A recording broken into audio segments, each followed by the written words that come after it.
মজো company কি ফিলিস্তিনের প্রতি বাংলাদেশিদের আবেগ ভালোবাসার সুযোগ নিয়ে ধুমসে ব্যবসা করে যাচ্ছে? এই কথাটা শুনে আমার উপর অনেকের রাগ হচ্ছে। আরে ভাই, রাগ করার আগে ভিডিওটা একটু দেখে যান।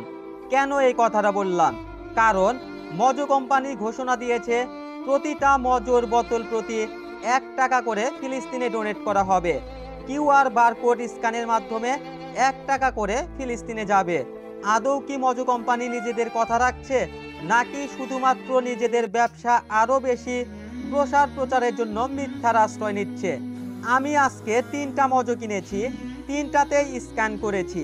3টার মধ্যে শুধুমাত্র প্রথমটাতে 1 টাকা ডোনেট হয় ফিলিস্তিনের জন্য, পরের 2টা বোতলে 1 টাকাও যায় না ফিলিস্তিনে। তখনই আমার মনে সন্দেহের অবকাশ হয়। তখন আসল সত্য ঘটনা কি সেটা জানার জন্য আমি একটা কাজ করি। আমি আমার পরিচিত একটা দোকানে যাই।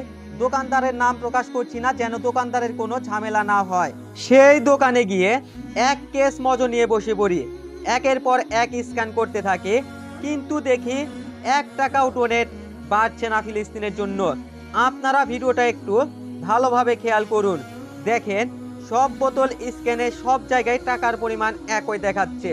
ডেইলি কালেকশন 57,976, যেটা আমি বিকাল থেকে দেখতে পাচ্ছি। টোটাল কালেকশন 4,18,04,588 টাকা, এটাও আমি বিকাল থেকে এরকমই দেখতে পাচ্ছি।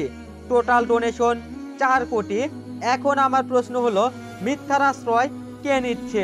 মজো কোম্পানি, নাকি কিউআর বারকোড স্ক্যানার, নাকি এক ফোন দিয়ে প্রতিটা বোতল স্ক্যান করার জন্য এরকম হচ্ছে?